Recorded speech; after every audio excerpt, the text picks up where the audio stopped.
আমাদের নতুন যে রাজনৈতিক বন্দোবস্তের দাবি কিংবা সংগ্রাম, সেটার মূল লক্ষ্য এটাই যে বাংলাদেশে এমন একটা পরিবেশ সৃষ্টি করা যেতে রাজনৈতিক বিশ্বাস, জীবন চর্চা কিংবা ধর্মীয়, জাতিগত, লিঙ্গীয় পরিচয়ের কারণে কেউ তার অধিকার মর্যাদা আহ মানে ক্ষুণ্ণ হবে না। জি, সেটি তো একটা কেউ দারুণ কারো উপরে জায়গা। জয় মানে সেটি তো খুবই কাঙ্ক্ষিত একটা জায়গা সবার জন্য, সবার জায়গা থেকেই সেটি একটা কাঙ্ক্ষিত জায়গা। কিন্তু আমি এটাই প্রশ্ন করছিলাম যে সেরকম একটা পরিস্থিতির দিকে মানে আগাচ্ছে নাকি উল্টা দিকে যাচ্ছে? যেমনটি মির্জা ফখরুল ইসলাম আলমগীর বলছেন যে কি ভয়ংকর! তিনি উগ্রবাদে তিনি আঁতকে উঠছেন, তিনি ভয়াবহ বলছেন এই চিত্রটাকে।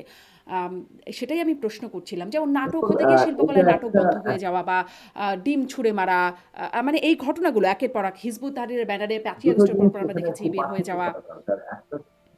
একটা দুটো জিনিস পার্থক্য করা দরকার। আওয়ামী লীগ 15 বছর যেভাবে শাসন চালিয়েছে, হুম, 15 বছরের গুম খুন লুটপাট, ক্ষমতার অপব্যবহার এবং সর্বশেষ জুলাই আগস্টে যে হত্যাকাণ্ড, একেবারে নির্বিচার মানুষকে যেভাবে হত্যা করেছে, সেটা শিশু, নারী, আহ, ধর্মীয় সম্প্রদায় নির্বিশেষে, মানে আপনার অভিভাবকদের উপরে হেলিকপ্টার দিয়ে গুলি, স্নাইপার গান দিয়ে গুলি, সাধারণ গুলি, টিয়ার গ্যাস কিংবা এইসব সাউন্ড গ্রেনেড কিংবা ছড়রা গুলি, কত মানুষের চোখ অন্ধ হয়ে গেছে। 1800-1600-র উপরে মানুষ শাহাদাত বরণ করেছে। তো এত ভয়ঙ্কর একটা হত্যাকাণ্ড যারা করেছে তার বিরুদ্ধে তো জনবিক্ষোভ আছেই, ব্যাপকভাবে জনবিক্ষোভ আছে।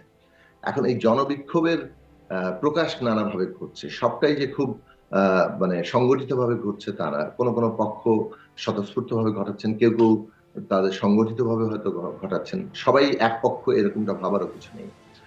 ফলে একটা হচ্ছে রাজনৈতিক ক্ষোভ, আরেকটা হচ্ছে যে সাধারণভাবে আপনি বলতে পারেন সমাজে কি উগ্রতা বাড়ছে, অসহিষ্ণুতা বাড়ছে কিনা। আমি দুটোকে আলাদা করার জায়গাতে যেতে চাই। প্রথমত রাজনৈতিক ক্ষোভের যে প্রকাশ ঘটেছে সেটার আমরা কোনো বিনা বিচারে কোনো কিছুই ঘটাটা আমাদের কাছে কাঙ্ক্ষিত নয়, এবং আমরা প্রত্যেকটা জিনিসেরই মানে যথাযথ তদন্ত চাই, বিচার চাই। আমরা এইটাই দাবি করতে থাকবো। আহ, কিন্তু আমরা যা চাই সবসময় তা ঘটে এরকমটা ভাবাও কিছু নেই। মানে নিশ্চয়ই যে ঘটনাগুলো ব্যত্যয় ঘটছে সেগুলোর সমালোচনা হবে, সেগুলো নিয়ে প্রশ্ন উঠবে, সেগুলোর ন্যায় বিচার দাবি করা হবে, এবং সেইটার মধ্যে আমরা সেই দাবির সাথে আমরাও আছি। জি। আমরা যে জায়গাটাতে বলতে চাইবো সেটা হচ্ছে যে আহ, মানে এই রাজনৈতিক ঘটনার আহ, যে বিক্ষোভগুলো আছে, আপনি যদি তুলনা করেন যে আওয়ামী লীগ নেতারা যা বলতো, যে ক্ষমতা হারিয়ে ফেললে তাদের লক্ষ লোক মারা পড়বে, কখনো 1 লক্ষ কখনো 5 লক্ষ পর্যন্ত তারা নিজেরাই বলেছে, দেশ একটা নৈরাজ্যের মধ্যে চলে তেমন যাবে। কিছু ঘটেনি। তো আমরা তো দেখি 3.5 দিন সরকার ছিল না, 15 দিন কিংবা 1 মাস প্রায় পুলিশ কার্যকর অবস্থায় ছিল না। এরপরও অনেকগুলো ঘটনা ঘটছে, কোনো ঘটনাকে আমি কোনোভাবে জায়েজ করছি না, কিন্তু আহ আহ মানে বাংলাদেশ তারপরও যে অবস্থার মধ্যে আছে, এইটাকে তো মানে ধরেন এইরকম একটা বড় রাষ্ট্র প্রতিষ্ঠান যেখানে প্রায় ভেঙে পড়ার অবস্থা, সেখানে আমরা মনে করি এখনো বাংলাদেশ অত্যন্ত ইতিবাচক এবং ভালো দিকে আছে। আপনি ধরুন এই যে ঘটনাগুলো ঘটছে, আমরা কি সবগুলো ঘটনাকে কেবলমাত্র স্বতঃস্ফূর্ত ভাববো, কিংবা ধরেন একটা গোষ্ঠী রাজনৈতিকভাবে কেবল ক্ষোভ থেকেই করছে, নাকি উল্টো দিক থেকেও হতে পারে?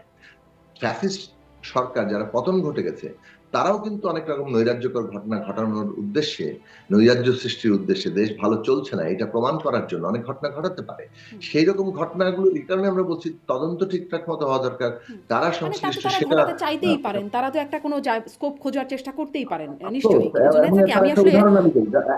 না, একটা উদাহরণ দিই, আমি বলবেন? কথা শেষ করতে দেন। হ্যাঁ, সেটা হচ্ছে যে চট্টগ্রামে যে একজন আইনজীবী সাইফুল ইসলাম আলিফকে যেভাবে হত্যা করা হলো, আপনি যদি ঘটনাটা দেখেন, যে একজন মুসলিম আইনজীবী, আমি মুসলিম কথাটা ব্যবহার করছি সচেতন ভাবেই, যে তাকে হত্যা করা হলো এবং ইসকনের ব্যানারে করা হলো, যেখানে ছাত্রলীগ যুবলীগের উপস্থিতিটা পরিষ্কারভাবে পরবর্তীকালে দেখা গেছে।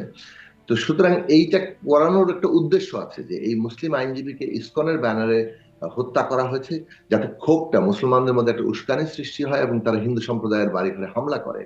এবং এই হামলাটা করলে ওইসব ছবি ভিডিও যাতে বিদেশে প্রচার করা যায়, এবং সেটা করার যে কথা, সেটা আমি মুখে যে বলছি না, শেখ হাসিনা নিজে ফোন করে বলেছেন ডোনাল্ড ট্রাম্পের ছবি নিয়ে মিছিল করতে, সেখানে হামলা হলে সেই ছবিগুলো তিনি তার লিঙ্কে পাঠিয়ে দিবেন। কাজে এই যে একটা তৎপরতা, এই তৎপরতা থেকে কিন্তু এটা পরিষ্কারভাবে বোঝা যায় যে এই ধরনের ঘটনা সৃষ্টির পেছনে কেবল স্বতঃস্ফূর্ত ক্ষোভ কিংবা একটা আপনি কোট আন করে আপনি বলতে পারেন যে কোনো উগ্রবাদী গোষ্ঠী হুম। কেবল এটা করছে, উল্টো দিক থেকে ঘটনা ঘটতে পারে, যে ফ্যাসিস্টরাই এখন ঘটনা ঘটিয়ে দেশ একটা উগ্রবাদের দিকে চলে যাচ্ছে, সেই জায়গাটা তৈরি করতে পারে। আমরা জনগণকে বরং মানে দেখবো যে অসাধারণ রাজনৈতিক সচেতনতা এবং ধৈর্য এবং সম্প্রীতির জায়গায় দাঁড়িয়ে আছেন। চট্টগ্রামে মানুষ যে ধৈর্যের জায়গা দেখিয়েছেন সেটা গুরুত্বপূর্ণ, সেটা বাংলাদেশের শক্তি, ওইটা বাংলাদেশের প্রধান প্রবণতা। মানে ঘটনা যেগুলো ঘটছে সেটা বাংলাদেশের প্রধান প্রবণতা নয়। দু একটি ঘটনা ঘটছে, সেই ঘটনাও কারা ঘটিয়েছে এটা আমি তদন্ত করা যাবে। এবার হ্যাভিং জি, সেইড দ্যাট, যেমন আমি ধরেন আরেকটা লালন আপনার মেলা বন্ধ হলো হেফাজতের দাবির প্রেক্ষিতে বন্ধ হলো, মানে এই ঘটনাগুলো যেগুলো আসছে সেগুলো মানে এরকমটি আসছে।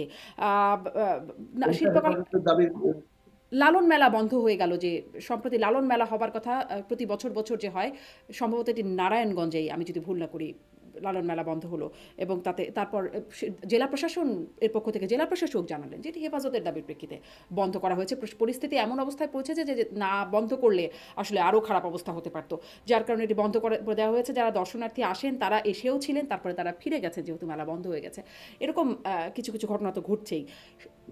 এখন আমাকে বলতে দেন হ্যাঁ, কথা। নিশ্চয়ই নিশ্চয়ই, আপনি দেখুন, বলতে দিন। আহ, জিনিসটা যেটা হচ্ছে যে বাংলা ধরেন একটা সাংস্কৃতিক অনুষ্ঠান হচ্ছে, একটা রাজনৈতিক অনুষ্ঠান হচ্ছে, আরেকটি পক্ষ এসে বলছে যে এটা আমরা বন্ধ করতে হবে, এটা আমরা মানি না ইত্যাদি।